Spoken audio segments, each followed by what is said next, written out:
I do not want to talk to you about the goal, because the moment I talk about the goal, the mind wakes up, and where the mind is, truth is not. And yet I will talk about the goal because you are asking from the mind. Remember, what I am saying is not an answer, it is an invitation. You asked me how to achieve the goal.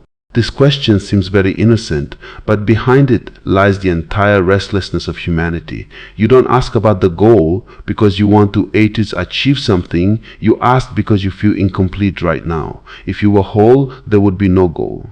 A goal is actually an excuse to run away from the present. I have seen thousands of people.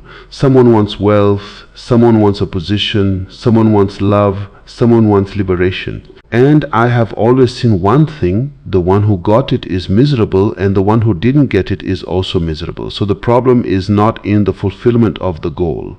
The problem is at the very root of the goal. You think that when this is achieved, there will be peace. But I tell you, only when there is peace will anything near be found. You are walking backwards. Listen to a story. A man was sitting on the riverbank. There he built a boat, attached the oars, and made all the preparations to cross the river, but he never actually put the boat in the water. He just sat on the bank making maps. You are doing the same. You are planning the goal, but you are not entering into life. The goal is in the future, life is in the present, and he who cannot live in the present, how will he live in the future? I am not telling you not to have a goal. I am telling you, do not make the goal your life. See, a goal is like an arrow. To shoot it, you need a steady hand. But you are trembling. Your consciousness is trembling with fear, with comparison, with a hurry to get ahead of others. An arrow is not fired with such a hand. Such a hand only causes injury. You ask me, why can't I stick to my goal? Because it isn't your goal at all. It was given by society, imposed by parents, or chosen by comparing yourself to a neighbor. The truth is, a goal that does not arise from within you will exhaust you. And a goal that exhausts you is against the soul. Have you ever seen a flower? It blooms. It doesn't do so by making a goal. It doesn't say, today I have to become a rose. It just is. And in that being, it becomes beautiful. I give you a formula: live whatever you are naturally with total authenticity. That is the goal. But the mind asks, will this bring money? Will this bring fame? Will this bring security? The mind is a coward. The mind cannot live life with trust. The mind wants insurance. But listen, life is not insurance. Life is a risk. And he who avoids risk avoids life as well. I asked a young man, what do you want to become? He said, whatever is secure. I laughed. I said, then you are already dead. A goal becomes poisonous when it is chosen out of fear, and a goal becomes sacred when it arises out of joy. Therefore, the first question is not how to achieve the goal. The first question is, who am I? When you are not trying to impress anyone, sit silently. Don't think of any goal, don't create any future. Just see what energy rises within you again and again. In which direction does your heart, not your mind, pull you? That is your path. Now listen to something deep, and the mind do not like this. Do not try to get the goal. Become worthy of the goal. The fruit falls by itself when the tree is ready. The tree does not pull the fruit. You say, I am making a lot of effort. I see you are creating a lot of tension. There is a difference between effort and tension. Effort is natural. Tension comes from the ego. When you shoot an arrow, a moment comes when you have to let go. If you keep holding on, the arrow will never fly. The moment of achieving the goal is the moment of letting go. That's why I say do the work, do it with all your energy, but do not cling to the result. You ask, how do I know if I am in the right direction? When you are in the right direction, you lose track of time. There is freshness even in tiredness. Comparison disappears, and there is a silent yes inside. If your goal has made you jealous, then it is not a goal, it is poison. I know the mind will hear all this and say, but the world doesn't work this way. I say the world runs on misery. Do you want to remain a part of that world? The greatest secret of achieving a goal is this: create an inner center that is untouched by both success and failure. When you live from that center, the goal becomes a means, not the master. Remember, a goal can be the flower of life, but not the root. I told you the goal itself is not the problem. The problem is that the ego gets attached to the goal. And where the ego attaches, life slowly begins to die. You set a goal and immediately the mind asks, will I be able to get ahead of others? What will people say? Will I get recognition? This is where the goal falls and the ego sits on the throne. The ego has only one food, comparison. And remember, he who lives in comparison can never live in peace. I have seen many successful people, the world calls them successful, and at night they take sleeping pills. You look at the palace, I look inside at the emptiness. Where does this emptiness come from? Because even after getting the goal, you do not meet yourself. You meet the position, you meet the name, but not your own existence. And he who does not meet himself remains a beggar, no matter how much he acquires. Understand one thing deeply. The ego is not satisfied by achieving a goal. The ego becomes hungrier. Today it wants one, tomorrow something bigger. This race is endless. Therefore I tell you, if your goal is making you more restless, understand that you are going in the wrong direction. You think, let me get a little more, then I will stop. This is the mind's biggest lie. The mind never stops. The mind does not know how to stop. I heard a story. A man thought if he had 100 coins, he would be satisfied. He got 99. Now he stayed troubled day and night for that one coin. Those 99 were giving him no joy. You too are living at 99. When the goal is linked to the ego, life becomes a burden. You walk, but you don't feel light. You laugh, but there is sadness within. Now understand another thing. The ego always lives in the future. Existence is always in the now, and you are stuck between the two. When you run after the goal, the now is missed, and that which was missed was life itself. I am not telling you to abandon the goal. I am telling you not to attach your identity to it.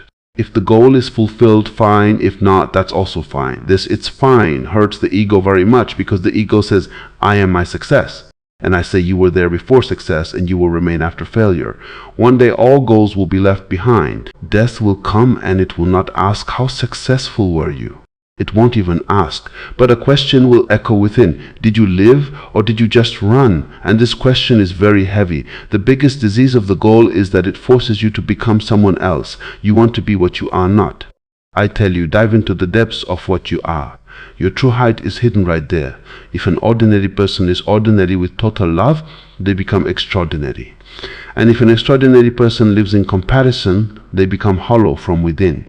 So, before the goal, do one thing. Look inside yourself. See, are you trying to prove something to someone? Are you running away from fear? Are you living out of love or out of compulsion? If the goal is taking you away from yourself, then it is not a destination. It is a distraction. Now I give you a secret formula. Live the goal as you play a game, with full focus but free from winning or losing. A player is absorbed in the game. He doesn't think about the future trophy. He is in the moment, and that very moment makes him great. I am going to tell you something very unheard of. The mind will not like it. But truth is not for the convenience of the mind, not the goal, but awareness transforms life. The goal only gives direction, but awareness becomes the speed. Until now, you have been thinking that if the right goal is found, life will change. I say if the right consciousness is found, everything changes. Whether there is a goal or not, look, a blind man will fall even if he is on the right path, but an aware man learns even on the wrong path. Therefore, I am not talking about the goal. I am talking about your eyes. How you are seen is what is decisive. You work, but while asleep. You walk, but you are not present. You work hard, but you are divided within. And then you say you are not getting the fruit of your labor. I ask, were you there when you were working? Most people work only with the body. The mind is somewhere else, and the soul is completely absent. Such work only brings exhaustion, not creation. Awareness means whatever you do, do it as a whole. If you walk, walk. If you sit, sit. Don't wander somewhere else in between. This is a small formula, but its impact is infinite. When you work with awareness, work becomes meditation. Time slows down and results follow on their own. You don't have to worry about the result. The result worries about how to find you. You ask, so should I forget the goal? No. Keep the goal in the background and awareness in the center. Just as you breathe, you don't make a goal for every breath, yet life goes on. Run your life the same way. Now, another deep thing, an aware person is never a failure because every experience is a lesson for them. Who fails? The one who has linked their identity to the result. But the one who has made themselves a witness never loses. They watch, they learn, and they move forward. I give you a scene. A dancer is dancing. He is not looking at himself in the mirror. He is not thinking about the audience's applause. He is the dance. You too have to become the dancer in your work. When you become the work succeeds. The goal is outside, awareness is within. And he who is stable within moves in the right direction outside. Now, a very important point, awareness is never in the future. It is always in the now. Therefore, the man who is always entangled in the goal cannot be aware. You say, tomorrow I would become better. When you say this, feel the step as you walk. When you work, do it with full consciousness. You will see that the work is the same, but you have changed. And when you change, the goals change automatically. The mind is very hard-working, and that is its biggest problem. The mind thinks, the more pressure I apply, the more I will get. But life is not mathematics, it is music. And music is not played loudly, it is heard.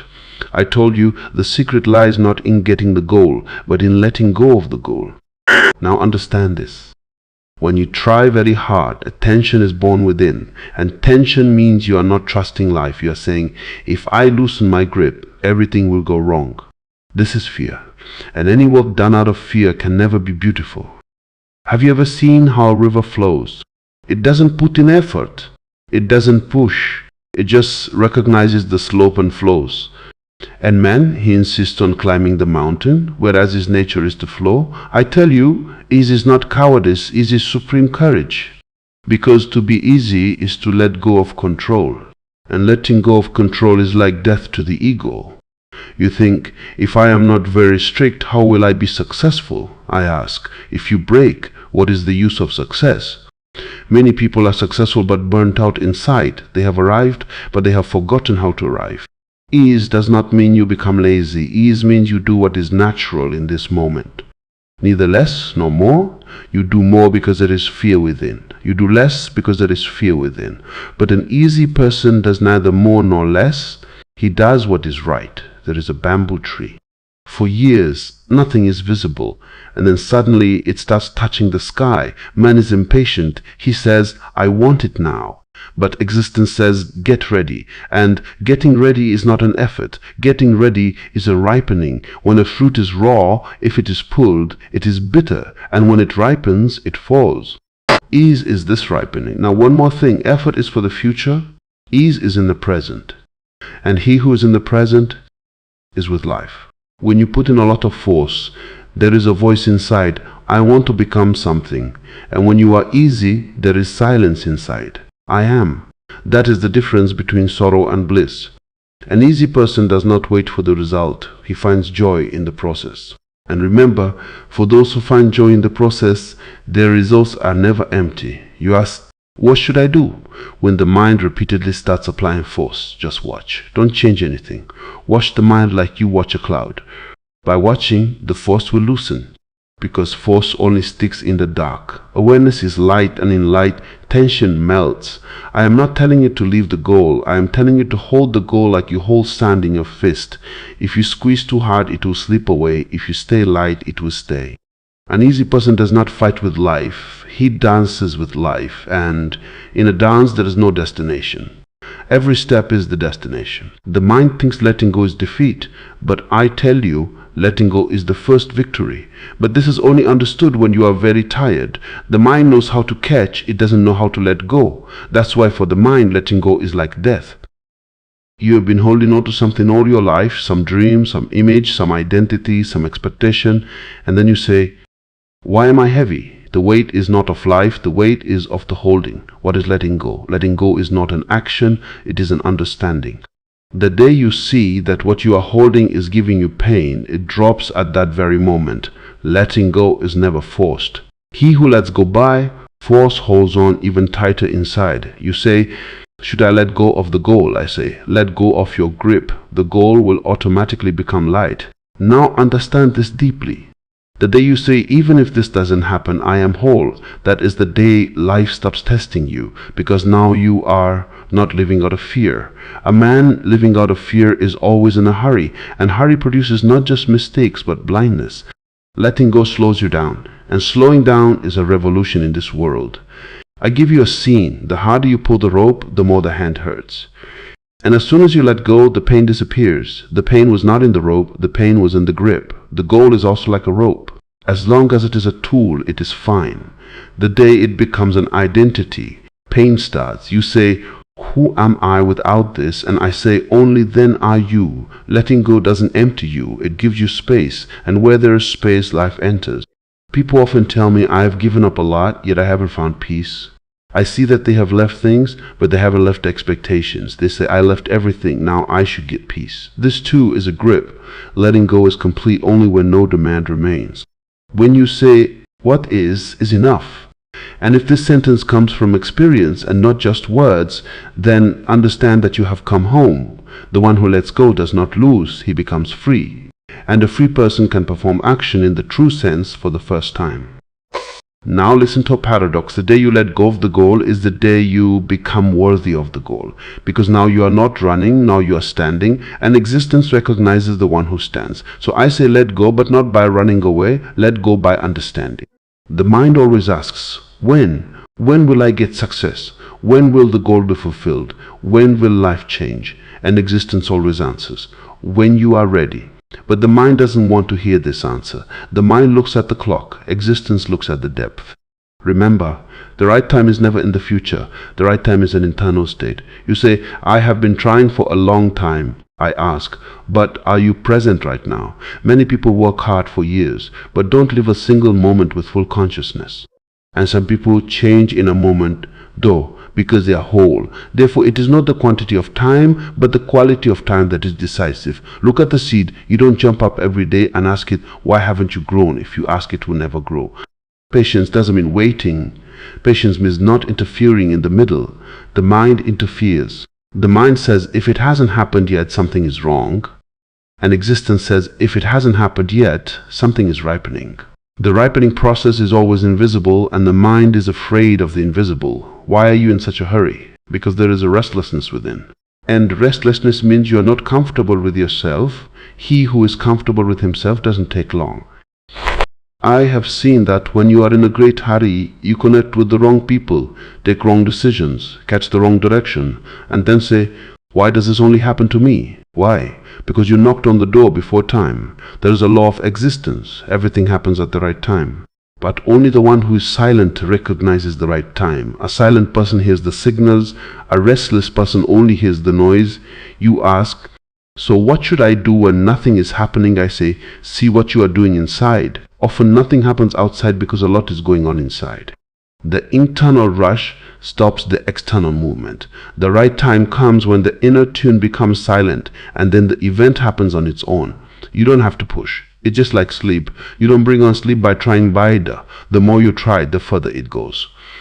Sleep comes when you let go. The right time also comes by the same rule. That's why I say work, do it with full honesty, but don't keep looking at the clock of results. Looking at the clock is like digging up the seed.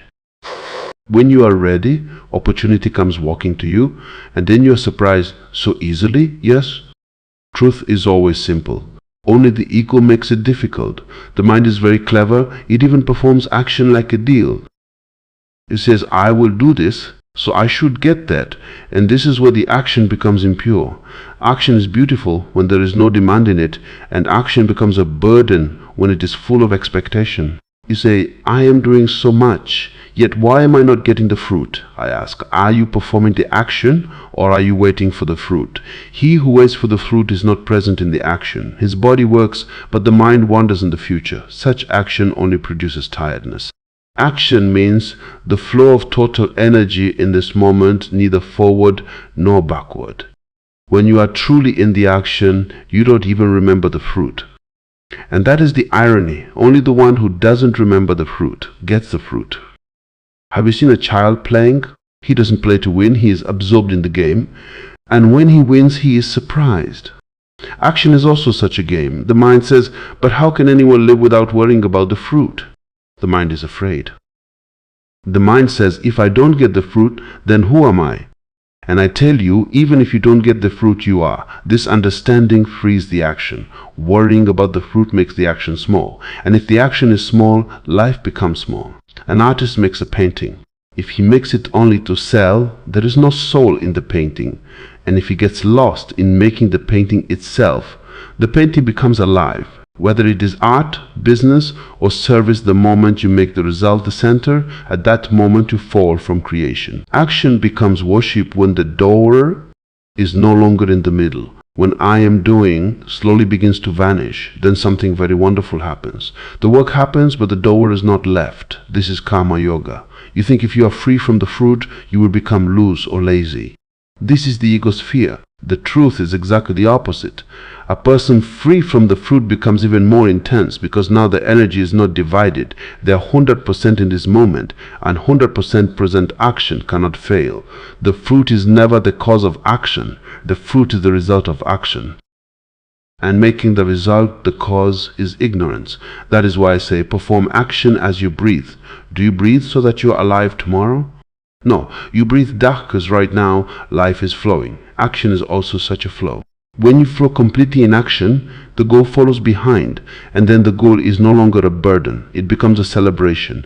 The mind lives in two words, success and failure. And between these two, the whole of life is crushed. The mind says, if this happened, I am right. If this didn't happen, I am wrong. And this is where the soul begins to get wounded. I tell you, success and failure are both external events, and you are bigger than them. But the mind has taught you to weigh yourself on these two scales. Since childhood, good grades, you're good, no grades, you're bad, you're valuable, you lost, you're useless, slowly you accepted, I am what the result says. This is the greatest illusion. What is success? Whatever society applauds is success. And if society is blind, what I thought meint ninth Kaisef is blind. History is witness. Those who were called failures in their time are today burning like lamps, and those who were called successful in their time, no one knows their name today.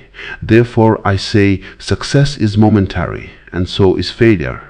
But the mind makes both permanent. Now understand a very subtle point.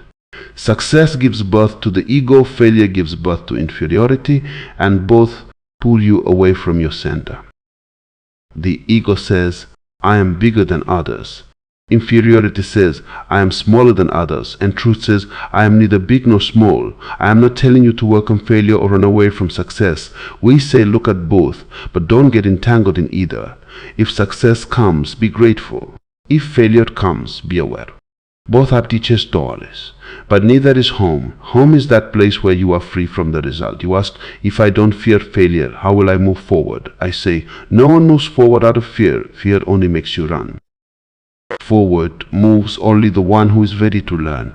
Failure is not the harshest but the most honest teacher. It shows you exactly what success hides, but the mind doesn't want to learn. The mind only wants to prove, and he who keeps proving can never learn. A successful person often stops. An unsuccessful person often changes. That's why I said success is not final, and failure is not an enemy. Beyond these two is a state where you perform action only out of joy, where whether there is victory or defeat, you remain untouched within. This state makes you light, and a light person goes far. A heavy person just gets tired quickly. When success and failure both start feeling the same to you, then understand you are in the right direction, knack. Because now you are living not by result, but by consciousness. Until now you have been asking what to do, what to reach, who to become. Now I ask you, how are you? This question seems very simple, but it is the most revolutionary. Because until now you have been covering your being with your doing. The mind says do something so you can become something. And existence says there is no need to become anything. You already are. The goal takes you forward. Being takes you into the depths. And he who has dived into the depths does not worry about the height. Now understand a very subtle point. Doing tires you out. Being is vest. When you are constantly doing, a dryness comes inside. Like a river. If it only flows and no rain falls, being is that rain. Being means being joyful without reason, being calm without a goal, being whole without an identity. The mind asks, so should I do nothing? I say do, but don't get lost in the doing. While doing, keep being. Look at a flute. It does nothing. It is empty. And from that very emptiness, music comes out. You two are very full of thoughts, of plans, of expectations. And then you say, why is there no joy? Because for joy, Empty space is needed. Being is the art of becoming empty. The more you run after the goal, the further you go from yourself. And the more you descend into yourself, the closer life comes. Now listen to a paradox. When you stop trying to become something, only then do you become what you could have been. The goal is the shadow of the future. Being is the sun of the present. And when the sun is there, what is the need for a shadow? I tell you, live some moments in the day where there is no purpose, neither for meditation, nor for profit, nor for liberation. Just sit, just breathe, just be. You will feel afraid because the mind will ask, what will I get from this? And if you can say nothing, then you will get that which is most valuable, peace. And peace is not an achievement, it is your nature. The goal can tire you, success can make you arrogant, failure can break you, but being brings you home. Now, a final hint, when you are beyond the goal starts walking with you on its own. You are not running, you are standing, and life finds you. Now, you are not asking me anything, and I am not saying anything to you, because what could be said has been said. Now what remains is lived. You set out on a journey in search of a goal, and you have reached here, where the goal has also fallen. Here is a deep silence. This silence is not empty, it is filled with existence. The mind used to ask how to get, when to get, how much to get. Now there is no question. Because now you are seeing that what you wanted to find was never lost. The goal took you outside, and that too was necessary, because without wandering, the value of home is not understood. Now you have returned home, and home is not a place, home is a state. Here there is no comparison, here there is no race, here there is no future, here there is only this moment. Now listen to one last thing. When you don't want to achieve anything, only then everything happens. Because desire is a wall, and the falling of desire is the opening of the door. You ask, so now what do I do? Now let this question fall too. You will do, but you won't remain the doer. You will live, but without clinging. Now life will live itself through you. This is the state where action becomes meditation, where silence becomes music, where the ordinary becomes sacred. Now you don't need to be successful. Now you don't need to be perfected. Now you just have to be true. True in your joy, in your sorrow, in your silence, in your noise.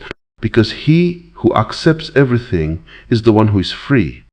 Now I am not taking leave, because leave only happens when there is distance. I am right here in your breath, in your silence, in your being. And if you ever remember the goal again, look at it with a smile, because now you know that life is not found by getting the goal. Goals become meaningless by living. Now there is no need to do anything. Now there is no need to become anything. Just be.